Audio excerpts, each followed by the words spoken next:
Lisa and I had been doing some one-shot fundraisers for various things that evolved into a Sunday breakfast. I think there was something about just wanting to do that again without all the planning and the work that led to us doing a breakfast the following Friday, which was my 50th birthday.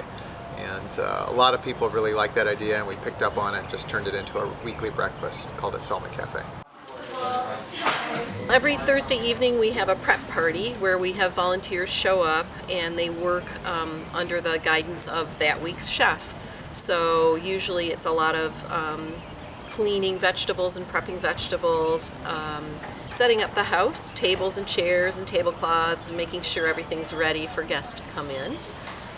Filling the coffee pots and the salt and peppers, and almost like getting a restaurant ready for service. The day of the breakfast we start around here pretty early. The chef rolls in about 6 along with the volunteers, and we do any last minute prep that needs to happen.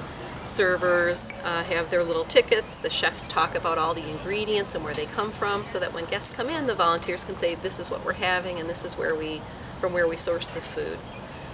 And then we're 6:30 the doors open and we start serving breakfast. Well, the way it works is we purchase food, we purchase ingredients for the guest chefs, and the guest chefs change every week. And the chefs plan their menu around what's available seasonally and locally. But we always have standard things every week that are house specials. We offer a vegan granola with fruit, and we generally always have a side of hoop house greens for every special. Every other week we bring greens to Selma for their Friday breakfasts. We are splitting that with Green Things Farm is another supplier also. We're buying the hoop house greens from the farmers for whom we've built the hoops.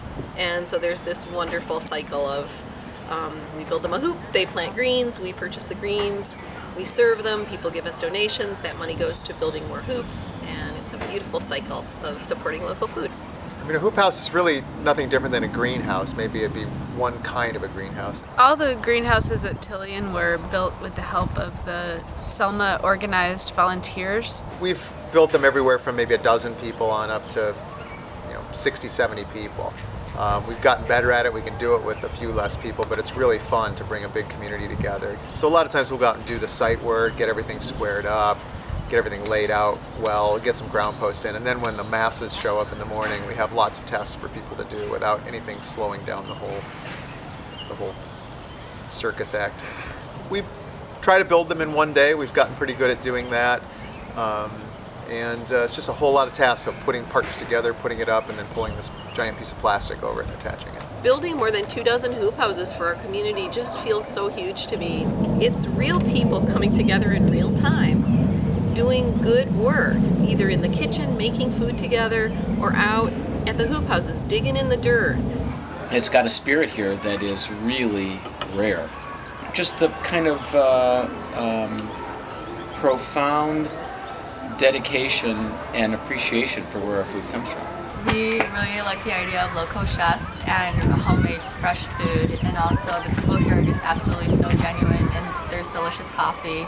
So it's the whole atmosphere and vibrancy that Selma has that really attracted us. I just love what's going on here because I love to see particularly the younger generation, your generation, get involved in supporting efforts like this, which are part of supporting the move back toward people moving onto land and working it. It makes a difference when people are in touch with the soil and in touch with the food that they grow, and that people nearby take part in that.